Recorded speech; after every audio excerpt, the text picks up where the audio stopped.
Jackson থেকে আপনাদের সঙ্গে আছে আমি খালেদ মহিউদ্দিন। ডিসেম্বরের নির্বাচনের দাবিতে বিএনপি অনর কিছুক্ষণ আগে সংবাদ সম্মেলনেও বিএনপি নেতৃবৃন্দ জানিয়েছেন যে ডিসেম্বরের মধ্যে বা কোনো নির্বাচনের সুস্পষ্ট ঘোষণা না আসায় তারা হতাশ, এবং প্রধান উপদেষ্টার সাথে তাদের যে বৈঠক, সেই বৈঠকের পরে তারা সুস্পষ্ট নির্বাচনের ঘোষণা আশা করেছিলেন। এখন রাজনীতির কি হবে, কি করবে বিএনপি কি আবারও আন্দোলনে যাবে কিনা, বাংলাদেশের রাজনীতির ভবিষ্যৎ বা কি হবে, এসব বিষয় নিয়ে কথা বলার জন্য আজ আমাদের সঙ্গে রয়েছেন বিএনপির স্থায়ী কমিটির সদস্য ডক্টর খন্দকার মোশাররফ হোসেন। ডক্টর খন্দকার মোশাররফ হোসেন, আপনাকে আমাদের অনুষ্ঠানে স্বাগত জানাই।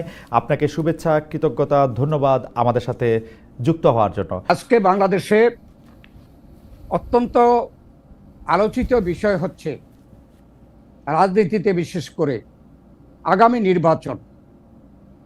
কেননা বর্তমান সরকার বৈষম্য বিরোধী ছাত্র জনতার গণ অভ্যুত্থানের মাধ্যমে এই সরকার প্রতিষ্ঠিত হয়েছে, এবং সরকার প্রতিষ্ঠিত হওয়ার পরেই প্রধান উপদেষ্টা সাহেব জাতিকে আশ্বস্ত করেছিলেন যে জনগণের অধিকার প্রতিষ্ঠা করা হইল তাদের সর্বাধিক অগ্রাধিকার। এখন 9.5 মাস অতিক্রম করেছে। এই নির্বাচন নিয়ে আমরা দেখতে পাচ্ছি নানা রকমের তালবাহানা উশিলা সৃষ্টি করা হচ্ছে। সেজন্য আমরা দুশ্চিন্তাগ্রস্ত যে যারা পতিত, যারা স্বৈরাচার, ফ্যাসিস্ট, তারা দেশে বিদেশে থেকে বাংলাদেশ নিয়ে ষড়যন্ত্র করছে, এবং অনেক ষড়যন্ত্রের বহিঃপ্রকাশ ইতিমধ্যে আমরা দেখেছি।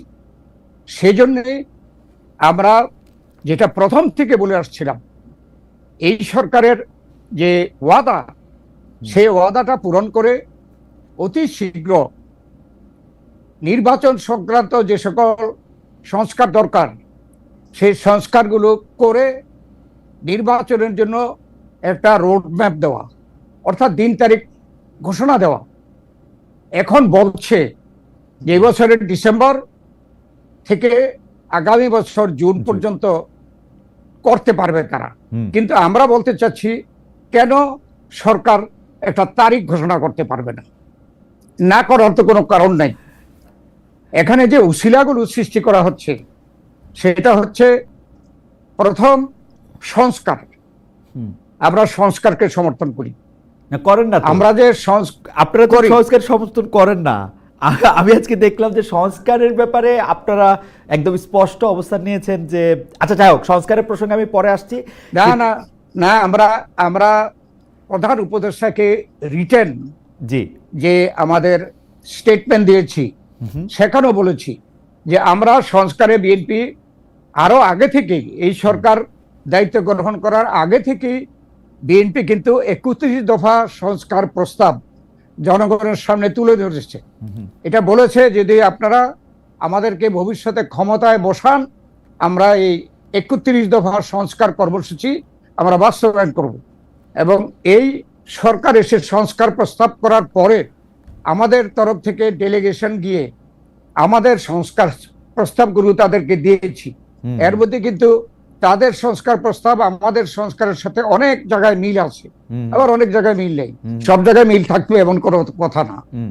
আমরা একটা জাতীয় ঐক্য সৃষ্টি করা, গণতন্ত্রের উত্তরণের জন্য, ঐক্যমত্য সৃষ্টি করার জন্য আমরা একমত হয়ে ডেলিগেশনে আমরা গিয়ে আমাদের প্রতিনিধি পাঠিয়েছি। তো এরপরে আসে মামলার বিষয়।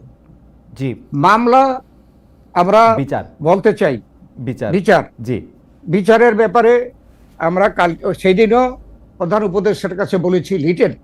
আজকেও আমরা যে প্রেস ব্রিফিং করেছি, এখানে বলেছি যে মামলা যাতে করে দ্রুত শেষ হয়, এ ব্যাপারে বিএনপি সবচেয়ে আগ্রহী। কারণ বিএনপি গত 16 বছর যাবৎ সবচেয়ে বেশি এই আওয়ামী লীগ দ্বারা সবচেয়ে নির্যাতিত। তা আমরা কেন বিচার চাইব না? কি পরিমাণ তারা কি বলে ডক্টর খন্দকার মোশাররফ হোসেন, আমি খালি একটা বিষয়, যে বিএনপি দাবি করতেছে যে ডিসেম্বরের মধ্যে নির্বাচনটা চাচ্ছে। সংস্কারের প্রসঙ্গে আমি একটু পরে আসতেছি। ডক্টর মোহাম্মদ ইউনূস প্রতিশ্রুতি দিচ্ছেন যে দেশে বিদেশে সব জায়গায় প্রতিশ্রুতি দিয়েছেন যে তিনি জুন মাস হচ্ছে তার সর্বোচ্চ cut off time.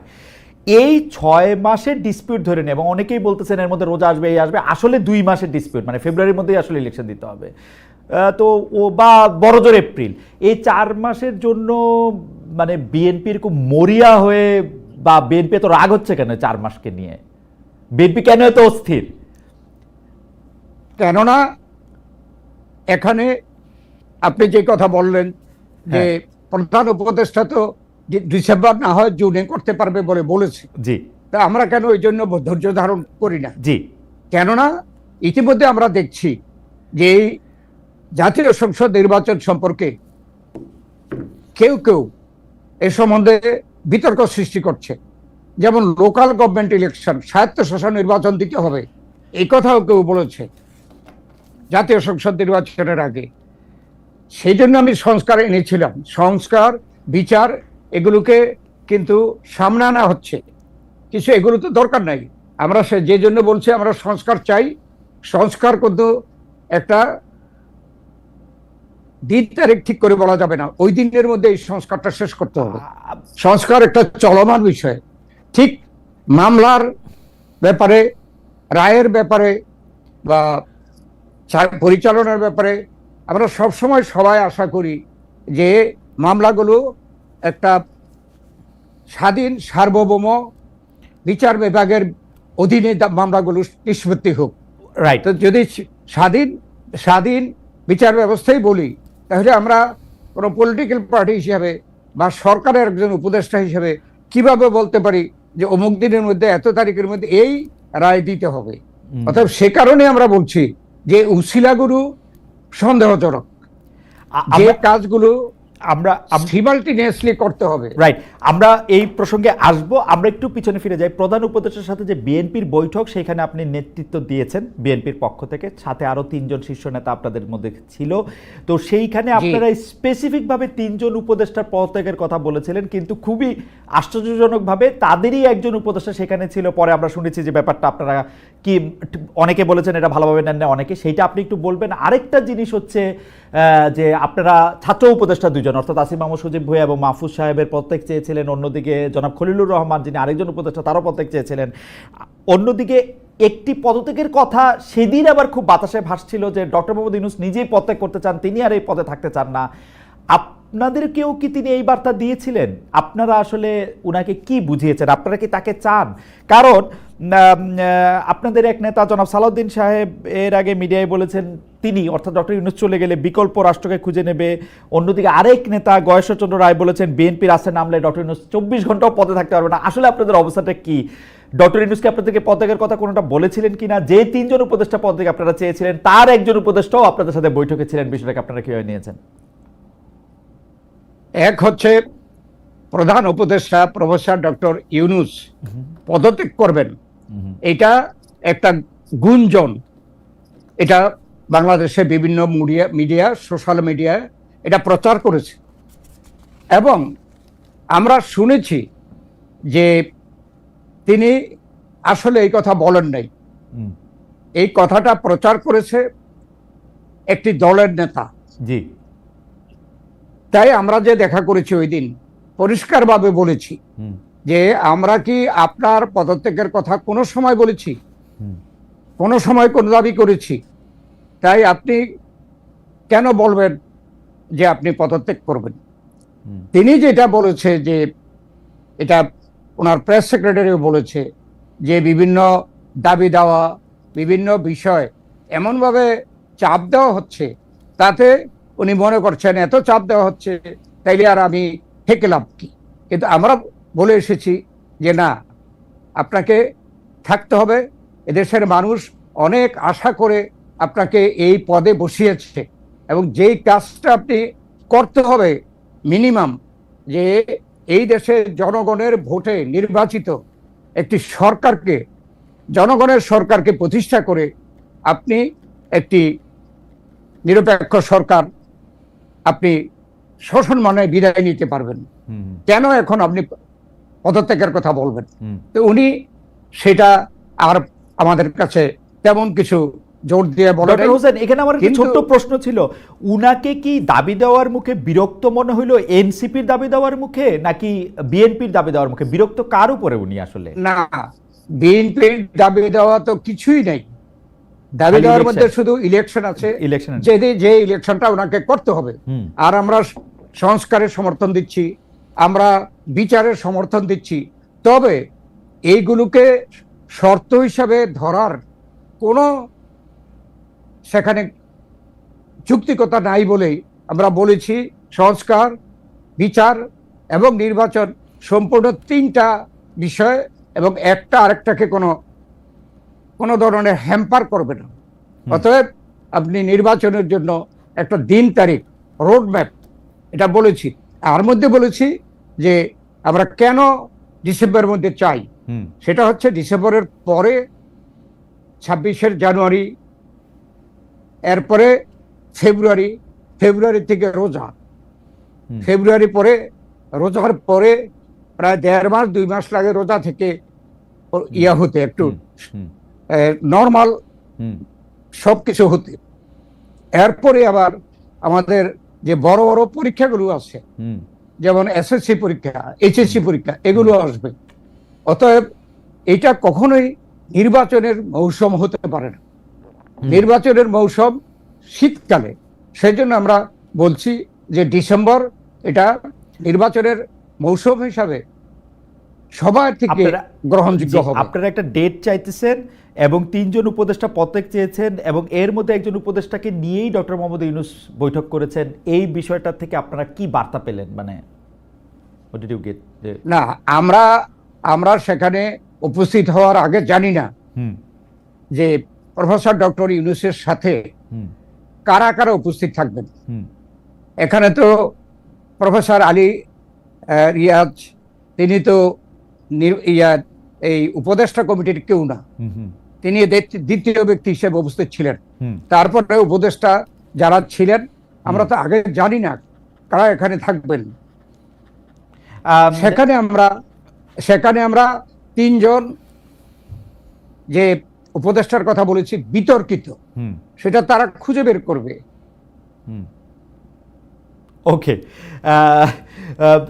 Doctor Khandakar Mosharraf Hossain, এই কথা কি ঠিক যে যেদিন আপনারা তার সঙ্গে দেখা করতে গিয়েছেন তার আগে থেকে আপনারা তার সময় চাইছিলেন দেখা করার জন্য এবং আপনারা পাইছিলেন না? যেটা আমরা এর আগেই যখন আমাদের এই গুঞ্জন ঢাকায় বা বাংলাদেশে শুরু হলো যে প্রফেসর ইউনূস পদত্যাগ করতে চায়, তখনই আমাদের দল থেকে ওনার সাথে দেখা করার জন্য আমরা অনুরোধ করেছিলাম, কিন্তু সেই সময়টাই দিতে পারে নাই।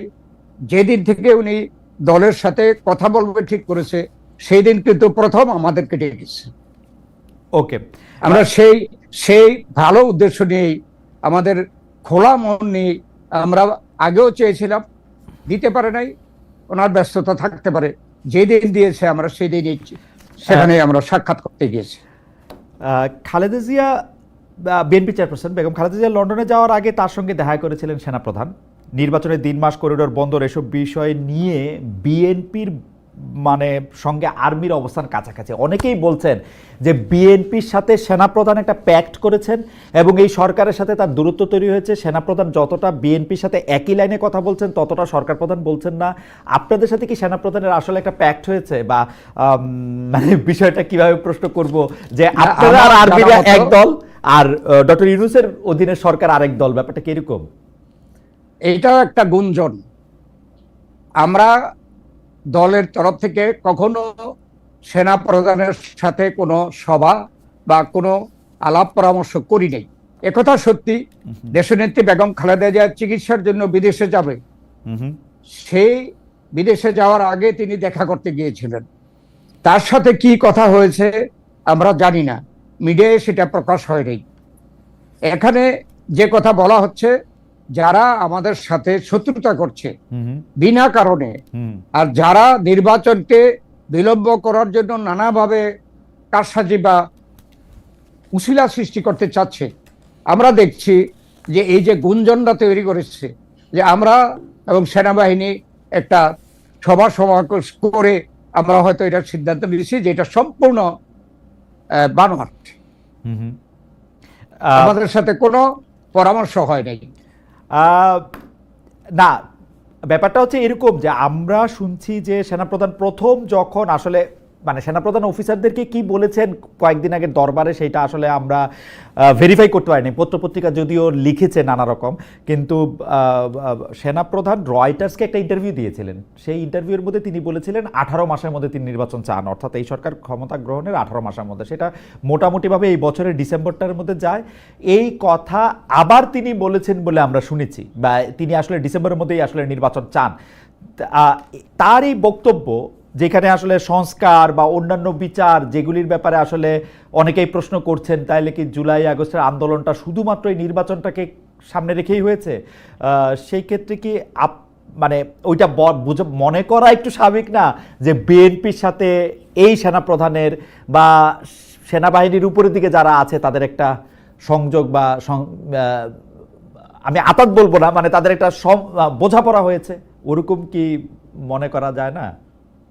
আমার জানা মতো সেনাবাহিনীর সাথে, সেনাবাহিনীর প্রধানের সাথে বিএনপির এ ধরনের কোনো সমঝোতা হওয়ার জন্য বৈঠক বা কোনো রকমের আলোচনা হয়নি।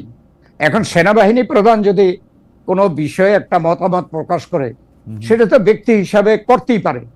আর আমরা তো সেনাবাহিনীর প্রধান এই কথা বলার অনেক আগে থেকেই আমাদের দাবিটি আমরা করে আসছি সব সময়, যে আমরা এই সরকারকে সহযোগিতা করছি এবং সংস্কারও আমরা সমর্থন করছি। তবে সব সংস্কার কিন্তু দিন তারিখ ঠিক করে শেষ করা যাবে না, এটা চলমান বিষয়। শুধু নির্বাচন সংক্রান্ত সংস্কারগুলো অতি দ্রুত শেষ করে নির্বাচনের দিন তারিখ ঘোষণা করার জন্য আমরা কিন্তু প্রথম থেকেই চাপ দিয়ে আসছি। ওকে, অন্য একটু প্রসঙ্গে যাই। বিএনপির ভারপ্রাপ্ত চেয়ারম্যান জনাব তারেক রহমান লন্ডন থেকে ভার্চুয়ালি আপনাদের সঙ্গে মিটিং করছেন, তৃণমূলের মিটিং করছেন, বক্তৃতা দিচ্ছেন, কিন্তু আপনি কিন্তু মনে করেন না যে জনাব তারেক রহমান যদি এখন দেশে ফিরতেন, তাইলে দলের নেত্রী কর্মী তাদের মধ্যেও একটা মানে কি বলবো, এক ধরনের প্রাণচাঞ্চল্য আরও বেশি সৃষ্টি হতো এবং দেশের মাটি থেকে তার কর্মকাণ্ড পরিচালনা করা সহজ হতো? আমাদের সহজ প্রশ্ন, জনাব তারেক রহমান এখন দেশে ফিরছেন না কেন আসলে? আমরা যতটুকু জেনেছি যে ঢাকায় যে উচ্চ আদালতে এখনো হাইকোর্ট লেভেলে একটা সিদ্ধান্ত হয়েছে, তারপরে এই হাইকোর্টের রায়ের বিরুদ্ধে আপিল হয় কিনা এটা দেখতে হবে।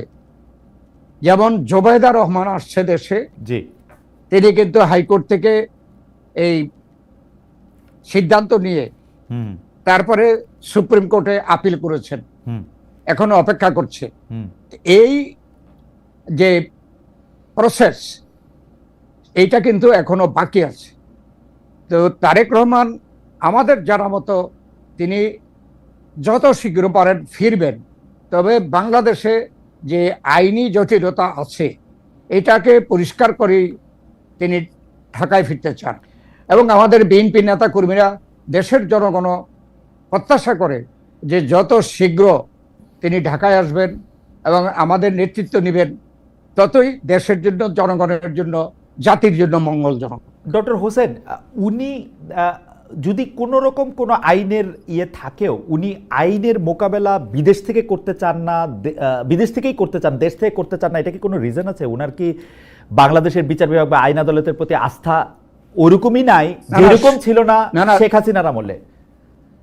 না, সম্পূর্ণ আস্থা আছে। কেননা হাইকোর্ট লেভেলে তারেক রহমানের পক্ষে রায় হয়েছে, রাইট। এখানে নিয়ম মতো আপিল করতে পারে কোনো পার্টি। আপিল হচ্ছে কিনা এটার একটা সময় সীমা আছে, এই সময়ের মধ্যে যদি আপিল না হয় তাহলে ওই হাইকোর্টের রায় বহাল হবে। এটা দেখার জন্য আমার বিশ্বাস যে তারেক রহমান এখনো দেশে ফিরছে না। ওকে, কিন্তু তিনি তো প্রকৃতপক্ষে এই লন্ডন থেকেই বিএনপিকে নেতৃত্ব দেওয়া, জনগণকে নেতৃত্ব দেওয়া, এটা কিন্তু বহুদিন যাবতীয় করে আসছেন এবং জনগণ তা গ্রহণ করেছে। না, সেটা তো একটা আলাদা পার্সপেক্টিভ ছিল যে শেখ হাসিনার আমলে উনি তো দেশে ফেরাটা, আমারও কথা হয়েছিল তার সঙ্গে, সেখানেও তিনি বলেছিলেন যে, আমি শেখ হাসিনার আমলের কথা বলছি, যে সেখানে তার এই ভয় ছিল যে, বা শঙ্কা ছিল, আমি যদি এটা বলি যে তাকে আসলে কারাগারে প্রেরণের, অন্যায় রায় দেওয়ার, এরকম নানা ধরনের। এখনো কি উনি এই শঙ্কাটার মধ্যে আসেন কিনা, সেটা হচ্ছে আমার প্রশ্ন। এবং হাইকোর্টে উনি সবগুলি মামলা ওনার খালাস হয়েছে, এখন এর বিরুদ্ধে এপিল হবে কিনা, সেই জন্য ইনি অপেক্ষা করবেন, এপিলেরও কিছু সময় আছে, আবার নতুন মামলা উদ্ভূতকরণেরও কিছু সময় আছে। আপনারা রাজনীতিবিদ, আপনি এটা আরো খুব ভালো করে জানেন, মামলা মোকদ্দমা তো থাকেই। সো মানে ঘরের ছেলে ঘরে ফিরবে না কেন? হ্যাঁ, না, ঘরে ফিরবে। ঘরে ফেরার জন্য সে এত রাজনৈতিকভাবে সম্পৃক্ত, আমরাও চাই। আমরা বিশ্বাস করি অতি শীঘ্রই বাংলাদেশে ফিরবে। এর আগেই আপিল বিভাগের যে সমস্যাটা আছে সেটা সিদ্ধান্ত হয়ে যাবে বলে আমার বিশ্বাস। আচ্ছা, আমি একটু খালেদা জিয়ার প্রসঙ্গে একটু আসতে চাই। আমরা যতটা দেখেছি যে চিকিৎসার কারণে, ক্রমাগত কেয়ারের কারণে আগের চেয়ে তিনি অনেকটা সুস্থ, পারিবারিক বলয়ও, স্বজনদের সঙ্গে তিনি সময় কাটাচ্ছেন। রাজনীতিতে তিনি এখনো সক্রিয় হন নাই। বেগম খালেদা জিয়া কি রাজনীতিতে সক্রিয় হবেন, নাকি রাজনীতিকে অপশন নেবেন, নাকি এখনকার মতোই এক ধরনের মানে নন প্লেইং ক্যাপ্টেন হিসেবে দলে থেকে যাবেন? বেগম খালেদা জিয়া বর্তমানেও আমাদের চেয়ারপারসন, আর Tarek Rahman senior vice chairman হিসাবে তিনি ভারপ্রাপ্ত চেয়ারম্যান, এবং লন্ডন থেকে তার ভূমিকা সে পালন করছে। বেগম খালেদা জিয়া হয়তো যেদিন থেকে প্রয়োজন মনে করবে যে তিনি বাংলাদেশে সরাসরিভাবে ওপেনলি রাজনীতি শুরু করবেন, আমরা দৃঢ় বিশ্বাস করি সেই দিন থেকে তিনি সিদ্ধান্ত নেবেন। আমরা এই সিদ্ধান্ত দিতে পারবো না,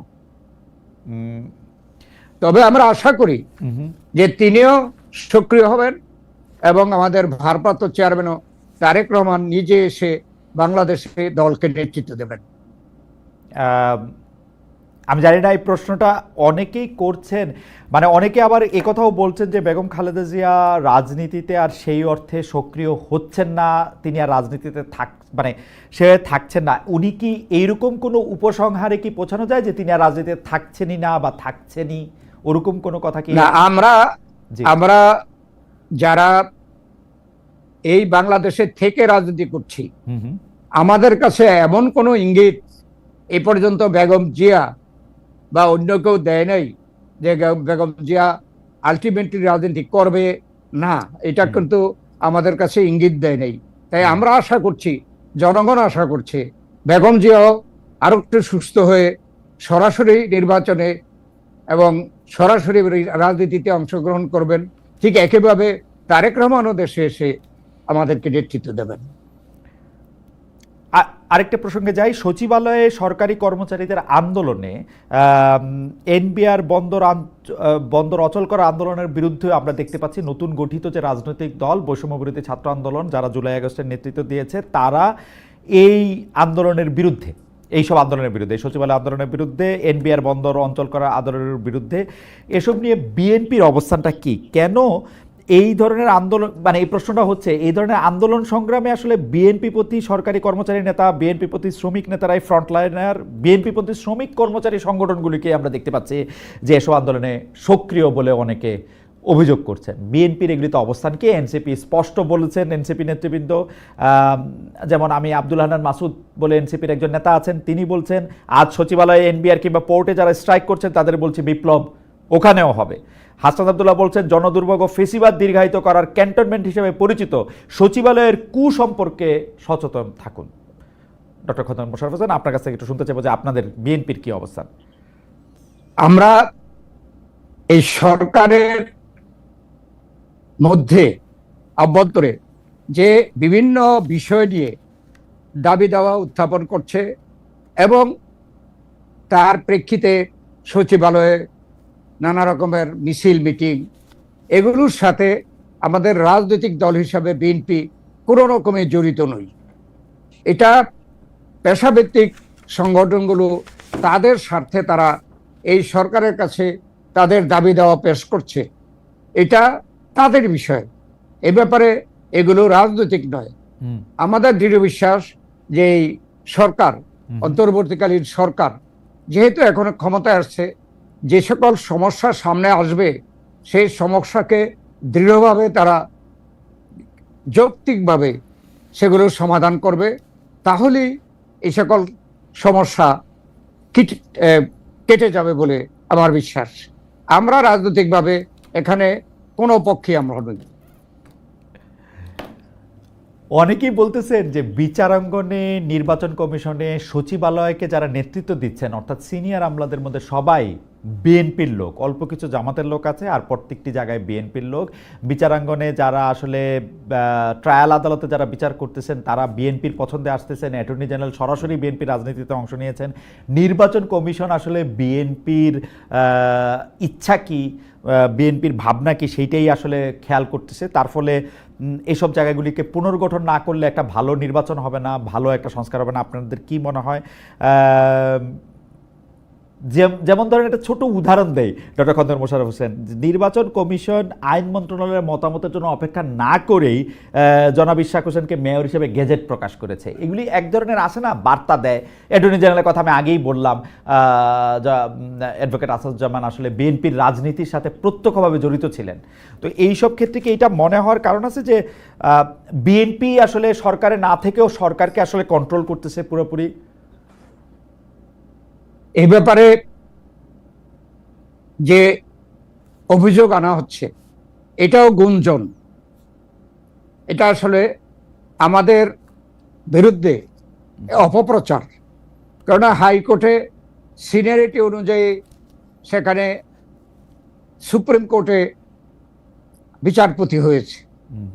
এখানে কার কি রাজনৈতিক পরিচয় এটা আমাদের জানার কথা নয়, এবং আমরা এই যে বিচারক নিয়োগের ব্যাপারে বিএনপি বা দলীয়ভাবে কোনো রকমের ভূমিকা আমরা রাখি নেই। এটা আমাদের বিরুদ্ধে একটা বানোয়াট একটা কথা বলা হচ্ছে।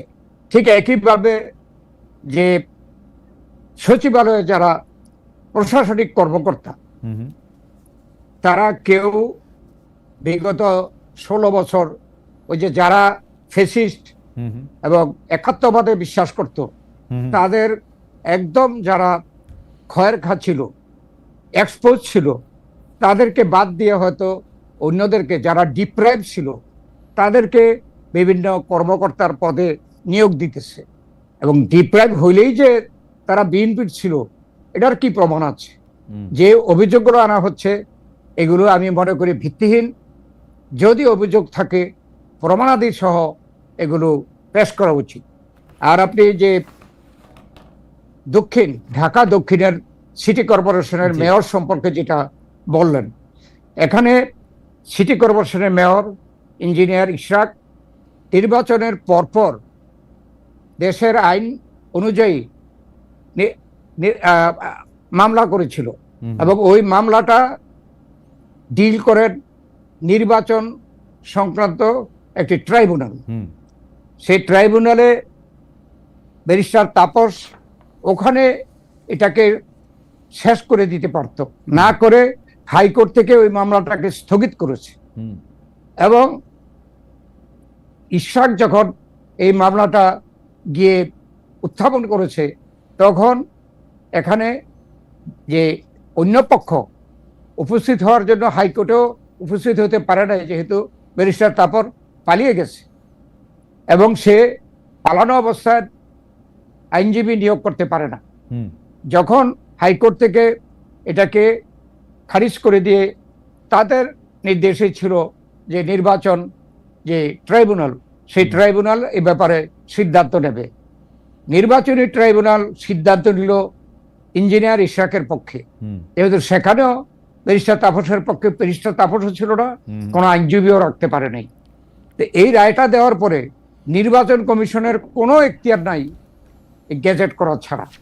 এটা কোনো নির্বাচন কমিশন গায়ের জোরে করেছে এটা আমরা মনে করি না, বরং সরকারের পক্ষ থেকে কোন আইনে নির্বাচন কমিশন এর আগে নির্বাচন ট্রাইব্যুনাল এই পক্ষে রায় দেওয়ার পরে কেন শপথ গ্রহণ করালো না, এটা হলো আমাদের পাল্টা প্রশ্ন, আমরা এটা বুঝতে পারছি না। এখানে সরকার থেকে একটা ব্যাখ্যা দেওয়া হইতেছে যে এটার আইনি জটিলতাগুলি এখনো নিষ্পন্ন হয় নাই, তারা ল মিনিস্ট্রি থেকে এটার ভেটিং করতে উনি বলছেন, ল মিনিস্ট্রির অনুমোদন চাইছেন, কারণ হাইকোর্টে আরেকটা মানে ঠিক মামলা না, একটা সাবজেক্ট ম্যাটার পেন্ডিং আছে এইটার বৈধতা ব্যাপারে, যেহেতু এইটা আসলে পুরোপুরি সুরাহা হয় নাই। না, এটা কিন্তু বন গড়া ব্যাখ্যা। আচ্ছা, আইনে বলে নির্বাচন ট্রাইব্যুনাল যে সিদ্ধান্ত দিয়েছে, তারপরে নির্বাচন কমিশন স্বাধীন, তারা গ্যাজেট করার পরে সরকার শপথ গ্রহণ করাবে, এটাই আগের ট্রেডিশন। ওকে, কিন্তু এটা সরকার রক্ষা করতে পারলো না। আমি একটু এই প্রসঙ্গে একটু আবার জাতীয় নাগরিক পার্টির কথায় আসি। জাতীয় নাগরিক পার্টি এনসিপি নানা দাবি দেওয়া সামনে রাখছে। তাদের সর্বশেষ দাবি হচ্ছে আওয়ামী লীগ আমলের 15 বছর অনুষ্ঠিত সব নির্বাচন অবৈধ ঘোষণা করতে হবে। আপনারা সেই দাবির সাথে আসলে একমত কিনা? ওই যদি আওয়ামী লীগের আমলের এই নির্বাচনের উপর ভিত্তি করে নির্বাচিত মেয়রের চেয়ারে বসাটা বিএনপির জন্য সম্মানজনক নয়, কেউ কেউ বলতেছেন, আপনারা কি মনে করেন? যদি ছোট যে একটু ডিস্টার্ব হচ্ছে। জি, ডক্টর খন্দকার মোশাররফ হোসেন, আমরা জানতে চাইছিলাম যে আওয়ামী লীগ আমলের 15 বছরে যেসব নির্বাচন অনুষ্ঠিত হয়েছে, এনসিপি বলতেছে যে এই সব নির্বাচনই বাতিল করতে হবে, কারণ এই নির্বাচনে আসলে কোনো বৈধতা নাই। আমরা জানতে চাইছিলাম যে এই ঢাকা দক্ষিণের মেয়রের সিটে বসাটা ওই আমলের নির্বাচনের উপর ভিত্তি করে যতই আদালত এটা বলুক, সেটা কেন এত ইম্পর্টেন্ট, সেটা সম্মানজনক কিনা বিএনপির জন্য? না, এটা তো সে সময় চ্যালেঞ্জ করা হয়েছে যে ঢাকা দক্ষিণের নির্বাচন সঠিক হয় নাই, আর সেটার এবং এটা যারা মনে করছে যে এখন ইলেকশন হলেই বাংলাদেশে বিএনপি ক্ষমতায় যাবে, যারা এটা সহ্য করতে পারছে না, তারা এইসব নানা ধরনের গুঞ্জন সৃষ্টি করছে। আমাদের সাথে আওয়ামী লীগের সাথে কোনো সমঝোতা হবে, এটা কেউ চিন্তাই করতে পারে না। বিএনপির মতো কেউ এই আওয়ামী লীগ দ্বারা নির্যাতিত হয়েছে এটা বলতে পারবে না। আমরা 16 বছর যাবৎ নির্যাতিত। বেগম খালেদা জিয়া মিথ্যা মামলার শাস্তিপ্রাপ্ত হইয়া জেলে, আমরা সিনিয়র নেতারা বিভিন্ন সময়ে জেলে গিয়েছি এবং মামলার শিকার হয়েছি। আমাদের ভারপ্রাপ্ত চেয়ারম্যানও মিথ্যা মামলার সাজাপ্রাপ্ত হয়ে আছে। তো এখানে বিএনপির সাথে আওয়ামী লীগের সমঝোতা হবে, এটা যারা ছড়াচ্ছে, এটা জনগণ বিশ্বাস করবে না। এইটার প্রসঙ্গে একটা কথা বলি যে লন্ডন থেকে ভারপ্রাপ্ত চেয়ারপারসন তারেক রহমান বারবার সতর্ক করছেন, আপনারা যারা কেন্দ্রীয় নেতৃবৃন্দ আছেন তারাও বারবার এক কথা বলছেন, কিন্তু আমরা সারা দেশ থেকে খবর পাচ্ছি যে বিভিন্ন জায়গায় চাঁদাবাজি, দখলবাজি, টেন্ডারবাজি, সেগুলি বিএনপি নেতাকর্মীরা করছেন, প্রায় দখলে নিয়ে নিয়েছেন। প্রায় একই কথা বলছেন যে 16 বছর ধরে আমরা যেহেতু এইটার মধ্যে নাই, এখন আমরা এটাই করব বা এটাই করতে হবে। আপনি আপনার সংসদীয় এলাকা থেকে, আসলেও আমার গ্রামের বাড়িও সেখানে, আপনি নিজেও এ ধরনের সালিশ, এই ধরনের বকাঝকা আপনাকে নিজেকেও বারবার দিতে হচ্ছে, বলতে হচ্ছে বারবার। এই ব্যাপারটাকে কেমনে দেখেন? অনেক জায়গায় মানে আমার কাছে যতদূর খবর, আপনার নিয়ন্ত্রণে, মানে আপনি এত বড় একজন নেতা, আপনার নিয়ন্ত্রণে আসলে সবটা নাই, মানে এই ব্যাপারটা নিশ্চয়ই আপনারও জানা আছে। আপনি এটাতে কিভাবে দেখবেন? না, এটা যদি আমার নির্বাচনী এলাকার কথা বলা হয়, আমি বলতে চাই যে সেরকম কোনো অভিযোগ এ পর্যন্ত আসে নাই।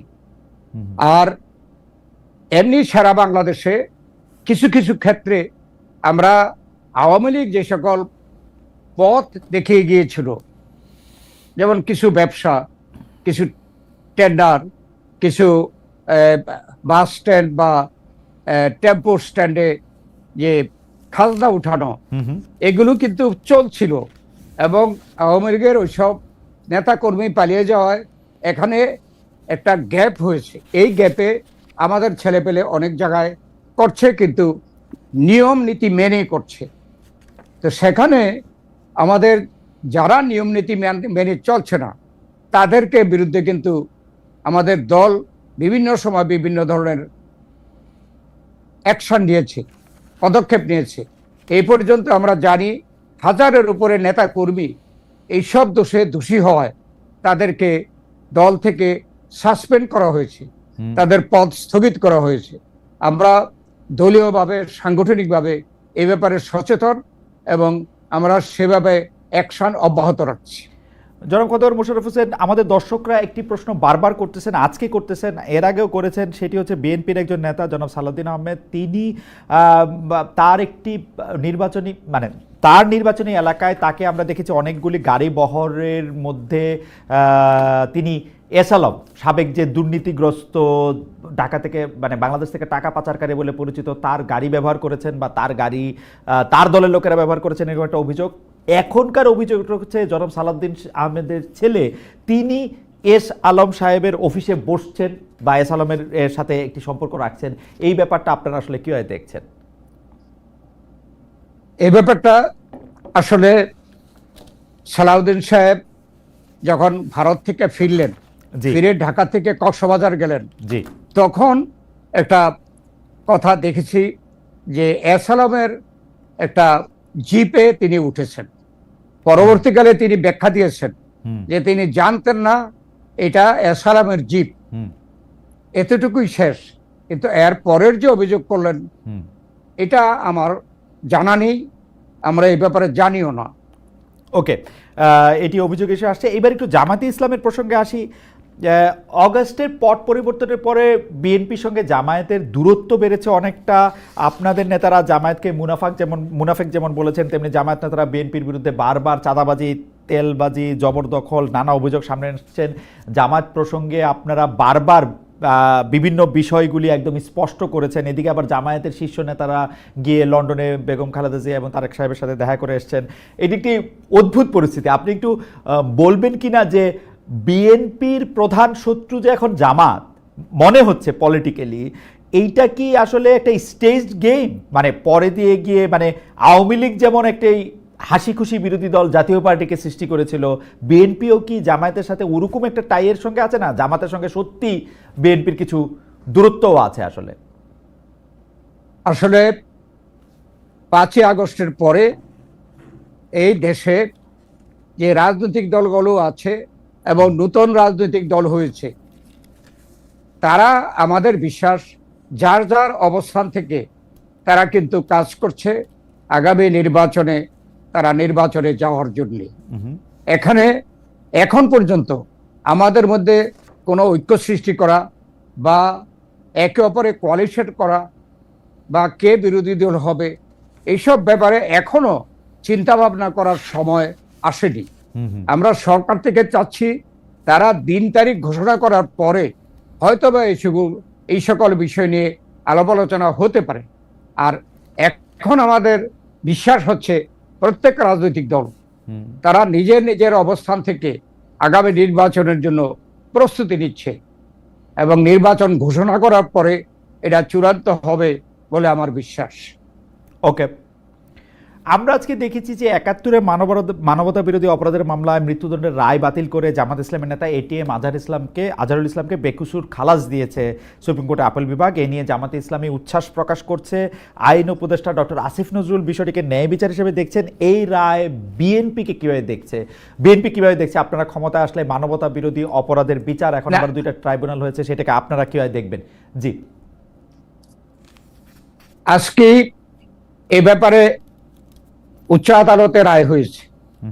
আমরা এরপরে কিন্তু বিএনপি এই ব্যাপারে আলাপ আলোচনা করতে পারি নাই, তাই আমি ব্যক্তিগতভাবে কোনো মন্তব্য করতে চাই না।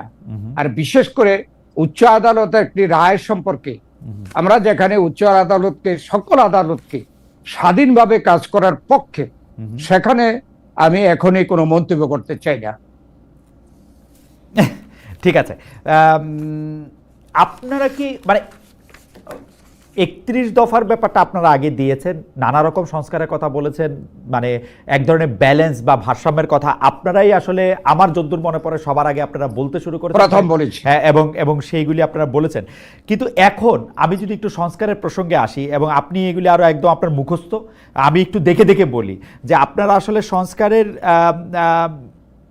যে বিষয়গুলো বিএনপির অন্তত আমার কাছে মনে হয় যে বিরোধিতা করার দরকার নাই, কিন্তু সেগুলির ব্যাপারেও আপনারা সাংঘাতিক বিরোধিতা করতেছেন। আপনি যদি আমরা আপনার কাছ থেকে যদি একটু শুনি যে একটু অল্প অল্প করে যে সেগুলি কেন, যেমন ধরা যাক প্রধানমন্ত্রী দুইবারের বেশি হতে পারবেন না, আপনারা এটাতে আপত্তি কেন জানাচ্ছেন? মানে প্রধানমন্ত্রী দুইবারের বেশি না হতে পারাটাই তো আসলে একটা রাজনৈতিক যে অঙ্গনের যে স্বাভাবিক চলমান বা স্রোতধারার মতো চলমান, সেটাই তো হওয়া উচিত, তাই না? আমাদের 31 দফা সংস্কার প্রস্তাবে কিন্তু এই কথা লেখা আছে, কিন্তু একটা কথা সেখানে একটু বেশ কম আছে। আমরা লিখেছি পরপর 2 টার্ম, এর পরপর 2 টার্ম।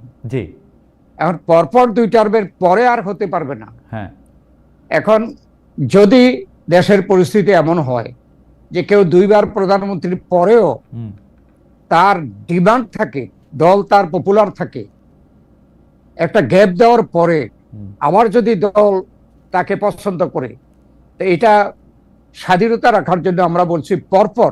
যেমন আমেরিকায় বর্তমানে যে প্রেসিডেন্ট, সেও কিন্তু এক সময় প্রেসিডেন্ট ছিল, কিন্তু পরের বছরে সে দাঁড়াতে পারে নাই। পরপর 2 বছর পরে আবার সে নতুন করে ইলেকশন করেছে, জনগণ তাকে নির্বাচিত করেছে। উনি পাস করে নাই, ফেল করছে। হ্যাঁ, যাই হোক, ফেল করছে। যাই হোক, এরপরে সে আবার কন্টেস্ট করে জনগণই ভোট দিয়েছে, তার জন্য সে নির্বাচিত হয়েছে। তা আমাদের কথা ছিল যে পরপর 2 টার্ম প্রধানমন্ত্রী থাকার পরে সঙ্গে সঙ্গে আরেক টার্মের জন্য হতে পারবে না। এরপরেও যদি জাতির প্রয়োজন থাকে তখন সেটা দেখা যাবে। প্রধানমন্ত্রী দলীয় প্রধান, মানে আপনারা চাচ্ছেন যে প্রধানমন্ত্রী 2 বারের বেশি যদি পরপর হওয়ার পরও যদি তার আর ডিমান্ড থাকে, তাহলে সে আবার এটা হইতে পারবে, এরকম একটা জায়গায় আপনারা রাখতে চান। কিন্তু আমার কাছে মনে হয় যে যেই কারণে আমরা ফেসিস্ট বলি শেখ হাসিনার পক্ষে, যেমন আপনিও শুনেছেন, এবং আওয়ামী লীগের পক্ষ থেকে 2041 সাল পর্যন্ত প্রধানমন্ত্রী থাকবেন বা আওয়ামী লীগ থাকবে, এরকম একটা, তো ওইটা তো আসলে একটা স্বাস্থ্যকর, মানে হয় কি আসলে খুব বেশি হেলদি পলিটিক্যাল প্র্যাকটিস কি হয়? না, সেটা হয় না। শেখ হাসিনার 2041 সাল পর্যন্ত থাকার ঘোষণা আর আমাদের এই ঘোষণার সাথে কিন্তু অনেক তফাৎ। পরপর 2 টার্ম জনগণ যাকে নির্বাচিত করবে তার পপুলারিটি থাকলেও আর পরের টার্মে সে দাঁড়াইতে পারবে না। ওকে, এখানেই তো ব্যালেন্স করার জন্য আমরা এই প্রস্তাবটা রেখেছি। আচ্ছা, 2 নম্বরটা হচ্ছে প্রধানমন্ত্রী দলীয় প্রধান হতে পারবেন না বা প্রধানমন্ত্রী সংসদ নেতা হতে পারবেন না, এই দুটি বিষয়ে একটা সংস্কার একটা প্রস্তাব ছিল, এই দুটি বিষয় আপনারা মানা করেছেন। এর পেছনের কারণও যদি 2-1 লাইনে বলতেন যে প্রধানমন্ত্রী দলীয় প্রধান থাকার দরকার কি? সংসদ নেতা থাকেন, কিন্তু মানে এটাও আমি মনে করি যে এইটা প্রধানমন্ত্রী সংসদ নেতা হতে পারবেন না, এটা খুব যৌক্তিক প্রস্তাব নাও মনে হইতে পারে, কিন্তু প্রধানমন্ত্রী দলীয় প্রধান থাকার দরকার কি? এটা আমরা প্রস্তাব করেছি। আচ্ছা, এটা নিয়ে জাতীয় ঐক্যমতের যে আলোচনা চলছে, সেখানে এই বিষয়টিও আলোচনায় আছে। তবে আমরা বলতে চাচ্ছি, বর্তমানে যে দেশের অবস্থা, যিনি প্রধানমন্ত্রী হবেন তিনি যদি দলের প্রধান না থাকেন, দলীয় যে সাংগঠনিক ডিসিপ্লিন সেটা নষ্ট হয়ে যেতে পারে। আর আরেকটি কথা হলো যে প্রধানমন্ত্রী হিসাবে তার মূল দায়িত্ব হলো পার্লামেন্টে তাকে জবাবদিহি করতে হবে। তো পার্লামেন্টে যদি সরকার দলের প্রধান তিনি না হন, তাইলে কেন উনি জবাবদিহি করবেন? সেই সুবিধার জন্য আমরা বলছি যে এখানে আমাদের যে রাজনৈতিক পরিবেশ, তাতে কার্যকর ভাবে যাতে করে প্রধানমন্ত্রী কাজ করতে পারে, সেই জন্য আমরা পার্লামেন্টেও তাকে লিডার অব দি পার্টি করার ব্যাপারে আমরা মতামত দিয়েছি। তারপরেও আলোচনা হবে, ঐক্যমত্য নিয়ে এখনো আলোচনা বাকি আছে, জুন থেকে আবার শুরু হবে, সেখানে অনেক কিছু হয়তো নেগোসিয়েটেড হইতে পারে। ডক্টর খন্দকার মোশাররফ হোসেন, এই মৌলিক সংস্কারের ক্ষেত্রে যেই একটা বিষয়ে জামায়াত, এনসিপি এবং বিএনপি একমত হয়েছে, সেটা হচ্ছে যে আপনারা রাষ্ট্রীয় মূলনীতিতে বহুত্ববাদ চান না। এখন আমার প্রশ্ন হচ্ছে, সংবিধান থেকে সংস্কার কমিটি, আমার শিক্ষক ডক্টর আলী রিয়াজ ওই কি বলে জানি ধর্মনিরপেক্ষতা বাদ দিতে বলছেন। এখন ধর্মনিরপেক্ষতা বাদ দিয়া যদি বহুত্ববাদও এটার মধ্যে ইনক্লুড না করা হয়, তাহলে বাংলাদেশের সংবিধানের মূলনীতি কি? এক পক্ষের লোকজনের জন্য, এক ধরনের লোকজনের জন্য, এক ধর্মে বিশ্বাসীর জন্যই থাকবে শুধু, মানে যারা ডমিনেন্ট ফোর্স? না, আমাদের বর্তমান সংবিধানেও আছে, এটা শহীদ জিয়াউর রহমান এটা ইন্ট্রোডিউস করে গেছিল, যে আমাদের আল্লাহর উপরে বিশ্বাস এবং সকল ধর্মের সমান অধিকার। তো সেটা যদি সমান অধিকার সকল ধর্মের থাকে, এখানে বহুত্ববাদ দিয়ে কি ধর্মীয় বিষয় বলা হচ্ছে না অন্য কিছু বলা হচ্ছে, এটার ব্যাখ্যা নাই।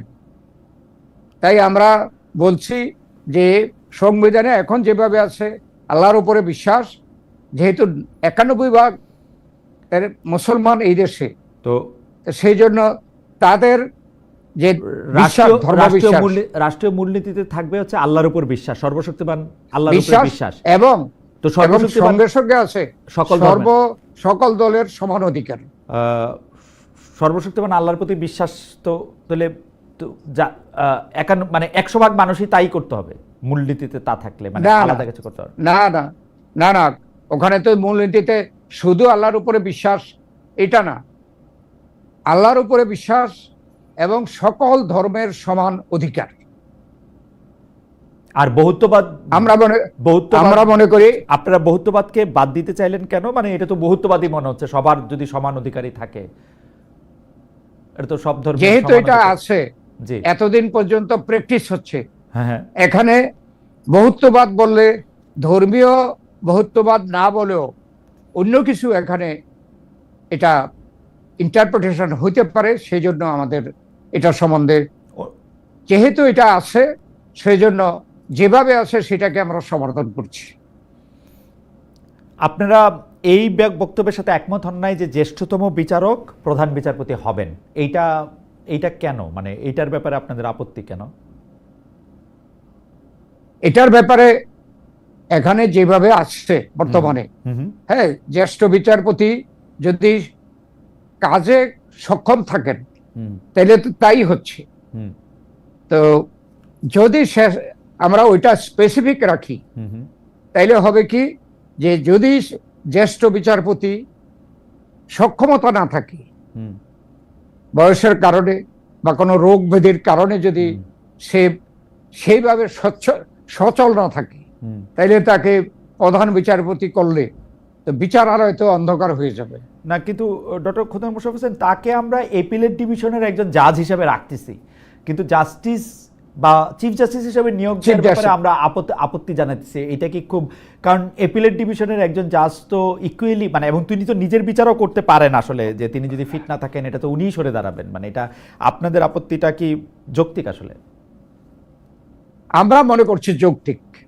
ওকে, এরপরে অন্যান্য দলের মতামত নিবে, এবং যে কমিটি আছে এখন তারা সময় মতো আলাপ আলোচনা করে ঐকমত্য সৃষ্টি করে এটা ঘোষণা করবে, তখন আমরা ফাইনালি মতামত দেব।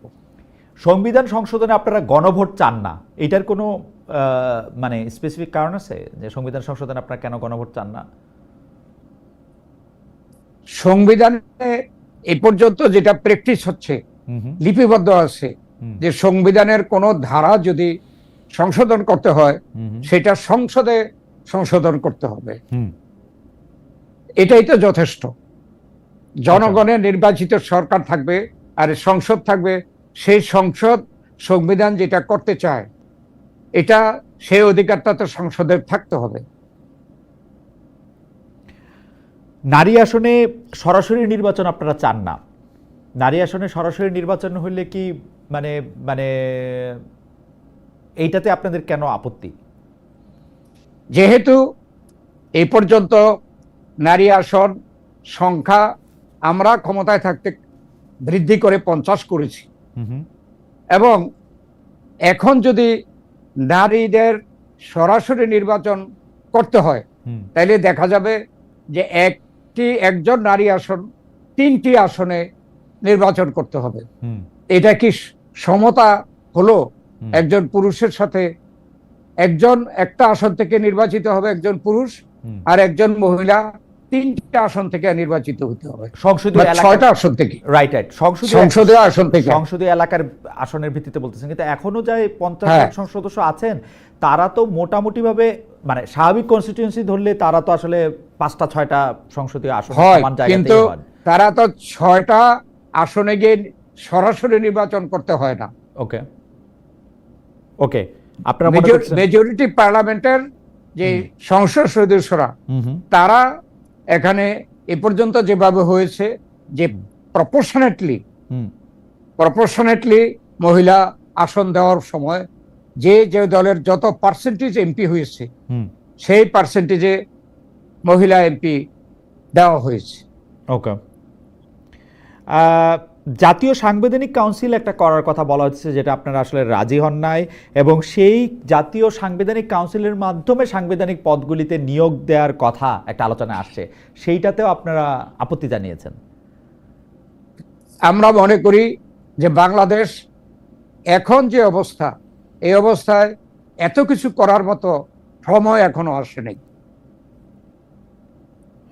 কিছুদিন আগে আপনারা জানেন যে আমরা হাইকোর্টে গিয়েছিলাম, আরো অনেকে গিয়েছিল সংবিধানের ৫তম সংশোধনী বাতিল করার জন্য, কিন্তু হাইকোর্ট থেকে রায় দিয়েছে সংবিধানের কয়েকটি ধারা বাতিল করে বাকিগুলোর কথা লিখেছে আগামী সংসদ এটা এই সকল বিষয়ে সংশোধনী আনতে হবে।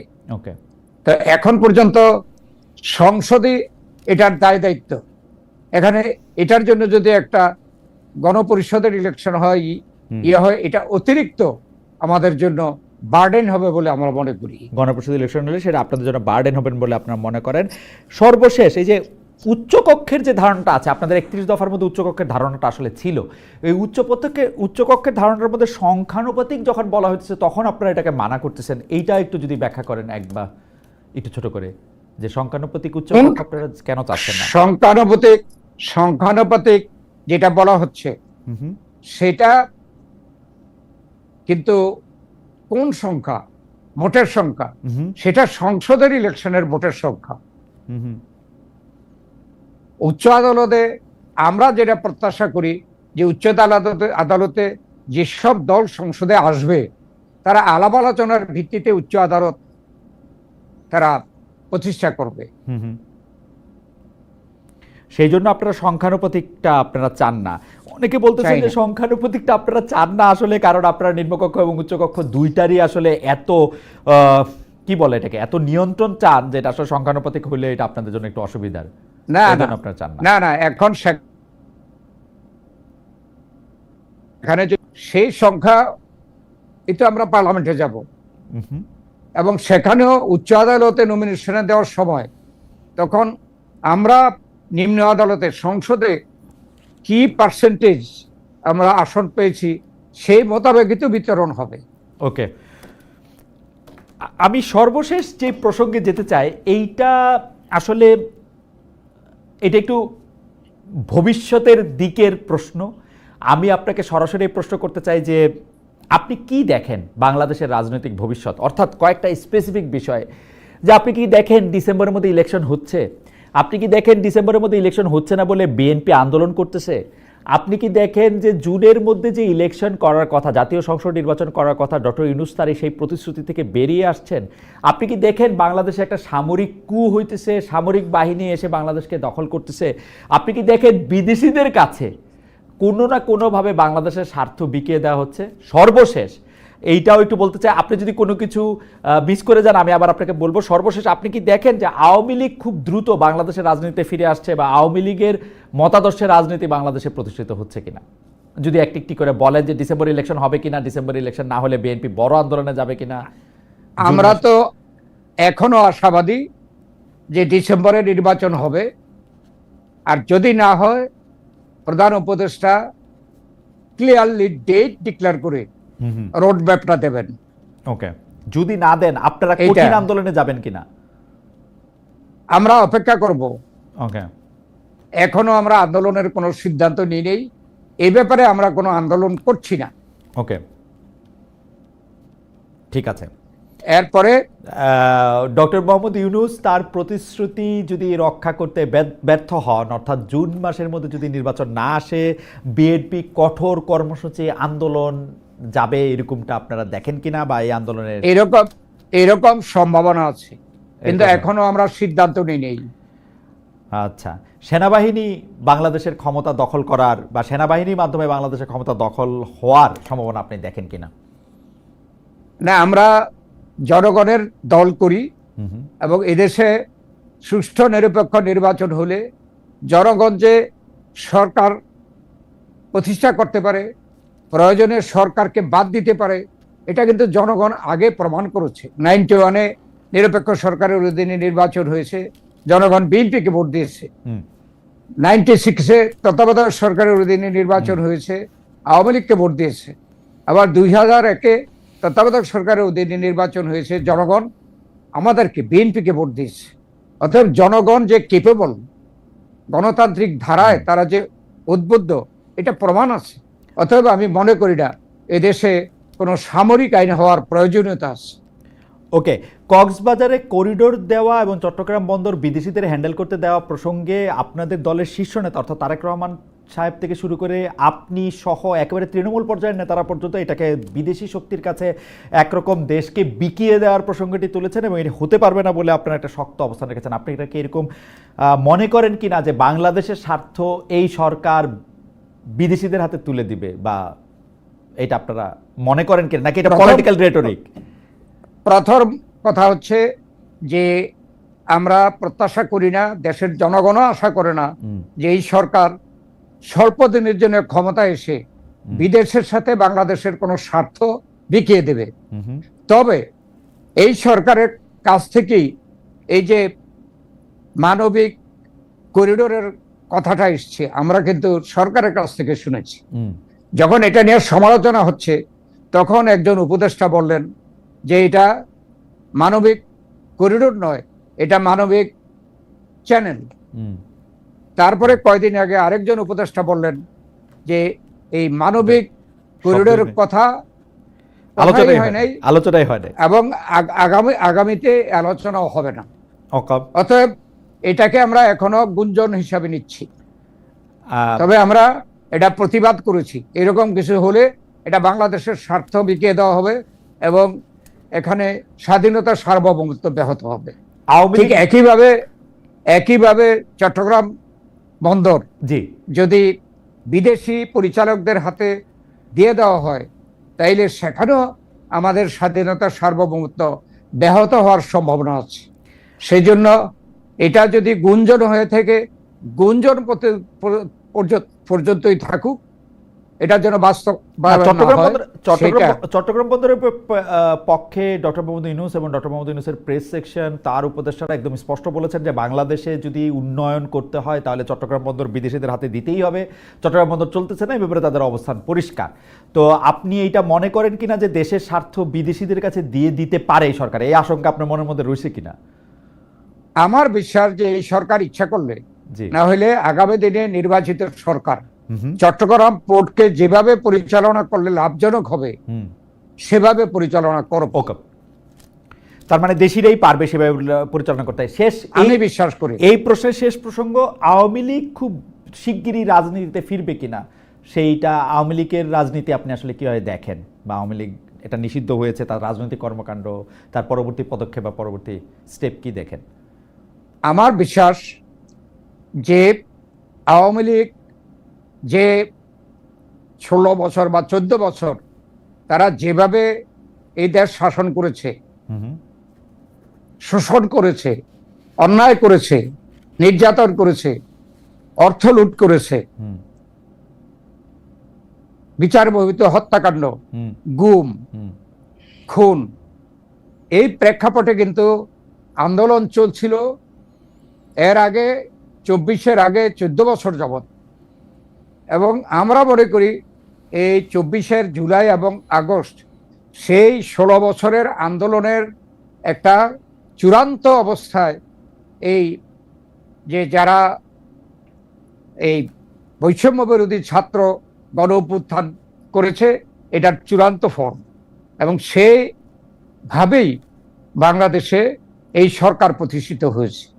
তাই আমরা মনে করি যে আওয়ামী লীগ যেভাবে পদত্যাগ করেছে, যেভাবে দেশ থেকে পালিয়েছে, তাদের প্রধানমন্ত্রী, দলীয় নেতা, মন্ত্রীরা মন্ত্রীর নেতারা এবং উপজেলা পর্যন্ত উপজেলা চেয়ারম্যানরা যেভাবে পালিয়েছে, আমাদের বিশ্বাস যে এ আওয়ামী লীগ এত সহজে এদেশে পুনরুত্থান হতে পারে না।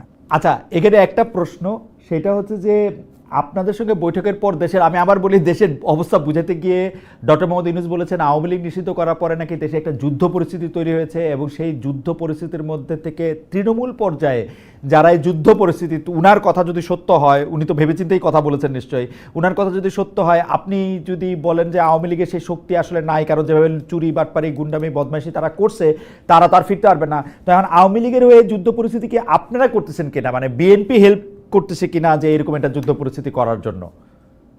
কেন বিএনপি করবে?